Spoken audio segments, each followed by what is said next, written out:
to get some answers to some questions on understanding this pandemic, whether the worst is behind us or the worst is yet to come. What is our fight? Where are we heading with this fight? Where is the global research on finding a vaccine headed? To discuss all of this and many other solutions and options, we have Ashish K Jha. He's MD, MPH, Director of the Harvard Global Health Institute. Thank you so much, Ashish, for joining us. And in just a short moment, we'll also have Professor Faheem Yonus. I'll introduce him when he's on with us. Ashish Jha, you must have, in India, let's first talk about the Indian perspective. We introduced a lockdown when there were hardly any cases, and we are unlocking when there is a huge spike, a massive surge. I want to know from you, when you compare this to the global experiences, how do you think our locking and unlocking has been in terms of fighting coronavirus? Yeah, thank you for having me on. Different countries have taken different approaches. India's approach is unique. It's not like any other country's approach. What you saw was early action and early lockdown in places like South Korea and Taiwan. Europe waited until the number of cases was really quite high. India, also a bit like East Asia, but moved very, very quickly when the caseloads were low. And what that has done, undoubtedly, is it has substantially slowed the spread of the disease. So the question in my mind is, and I've been very supportive of the lockdown, I think it was the right thing to do at the time, but the question always about a lockdown is you only get to do it once. And so you have to ask yourself, how do you use that time wisely? And if you do it early, you have it buys you time to build up a really robust testing infrastructure and get your country really ready, because as soon as you begin to let go of the lockdowns, you're going to start seeing a spread of the disease. That's what we're seeing in India right now. I am looking at the numbers from India, and I am very worried about where the next few weeks and few months are going to go. We are going to, I suspect, get into a situation where 1 lakh or 2 lakh people are going to be getting infected every day over the next few months. The way to avoid that is to have a very aggressive testing and isolation program and maintain some amount of social distancing, but it's a very difficult couple of months ahead for India. No, Ashish, this is extremely alarming, the figure that you just said. 1 lakh cases per day in this country if we don't ramp up testing. Did I hear you right? Look, those are the best models out there. Obviously models are just models. They could be wrong, but I think instead of hoping that they're wrong, you have to plan for the idea that they could be right. And the way I look at it is right now, obviously India is the third country in the world in terms of new cases per day. There were 12,000 new cases yesterday. And India is starting to really get into an area of exponential growth where the number of cases is rising more or less every day. And so the question for the Indian policymakers is, what is going to stop this? What is going to break this rise? And lockdowns work, but lockdowns are very, very costly, as India has learned. Short of a lockdown, what is going to stop this? And if nothing really works effectively, then yes, we could easily see a situation where you have 1 lakh or even 2 lakh people a day getting infected from the disease. This is not good. And that would, of course, be terrible. Absolutely. This will be devastating for a country like India. Mr. Jha, do stay on with us. I also have Professor Yonus. He's the Chief of Infectious Diseases, University of Maryland, now joining us. Thank you so much, Professor Yonus. We were talking about whether lockdowns work or not, whether they're effective or not. But I want to ask you about community transmission. When do you actually declare a disease as having reached a stage of community transmission? Because the Indian government, despite this dramatic spike, continues to maintain, no, we're far away from community transmission. In fact, the government today said that we don't even know the definition of community transmission. Well, I don't know what landmine I'm getting into because I'm a doctor, I'm not a politician. I respect and empathize with every government these days because they have a very difficult job, honestly. Correct. I think data points and what they have to manage millions and millions of people in their I just want to know what you feel. I get that, yeah. So the way we define community spread actually is very simple. The moment you have the first case that you cannot link to travel, that's community spread. There is no numbers associated. You don't have to hit a certain number. In US, when we found the first case in Seattle, Washington, that we could not link to a travel, that this person did not travel to Wuhan, China, we started questioning. That means the virus is here, and how you figure that out is you start doing mass testing, and then you find more tests. And in a country that big as India, even today, I think the total testing, 99.5% of Indians have not been tested. And I'm not saying everybody needs to be tested, and I acknowledge the amount of work that has gone into it. But the reality is we just have not tested enough. You know, Professor Yunus, the official position for a very long time has been that the testing should be limited to the symptomatic and not the asymptomatic.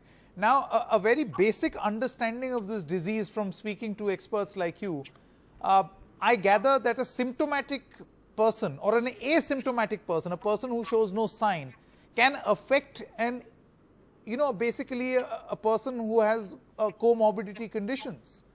So if you don't test enough, you are actually putting people at risk. Will this be a correct assessment?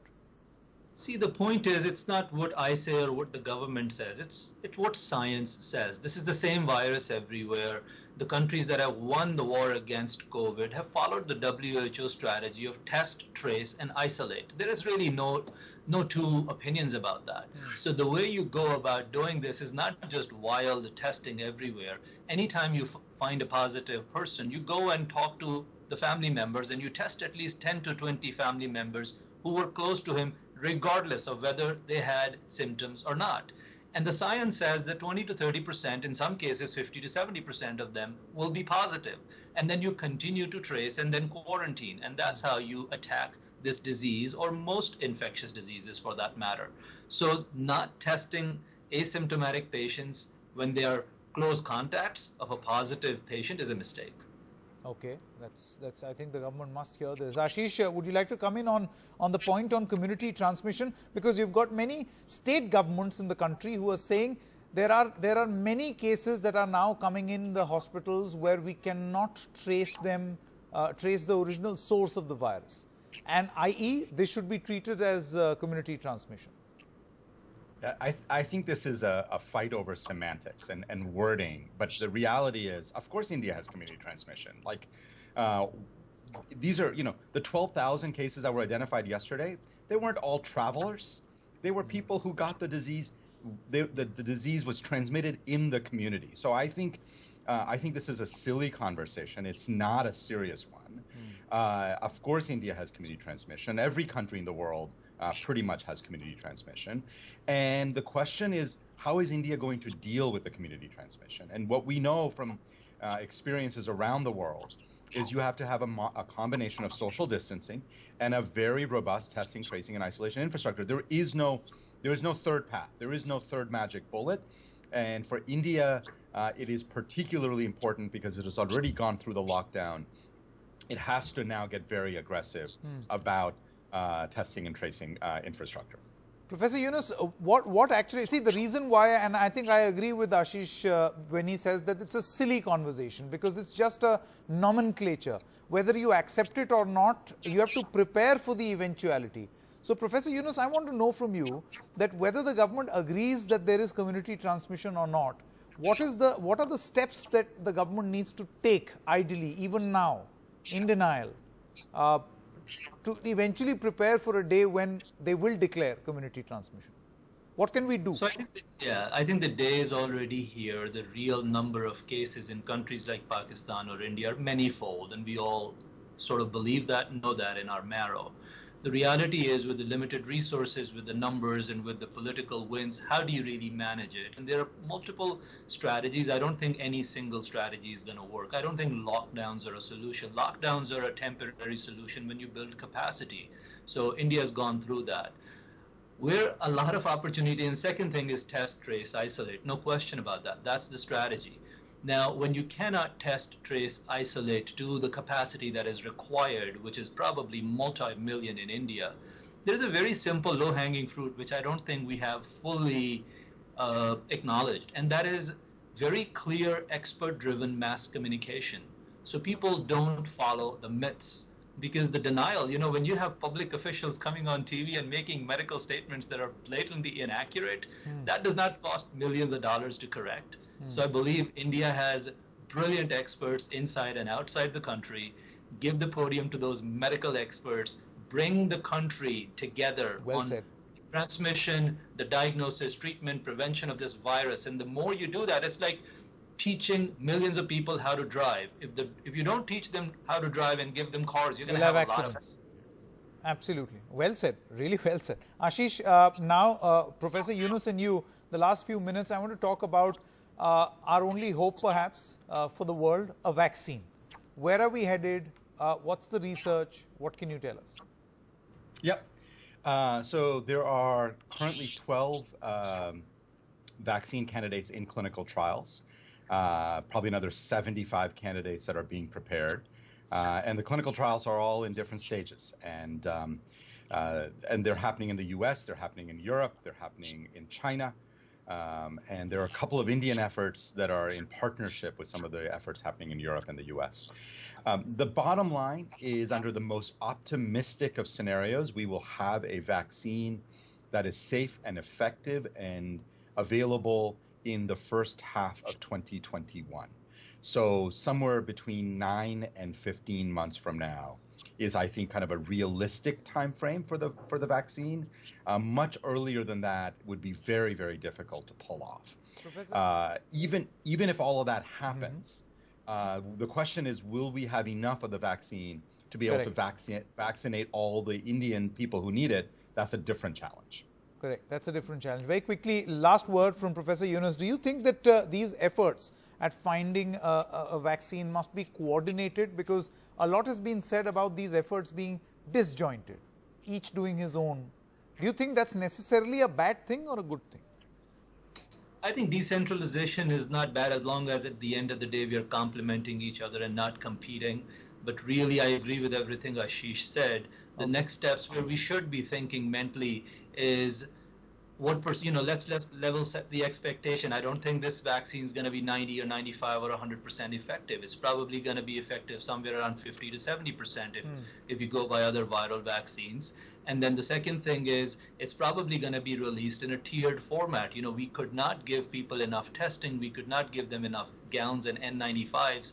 We're not going to be able to give everybody enough vaccine. So I think level setting that expectation right now, so then we can stand patiently in the line.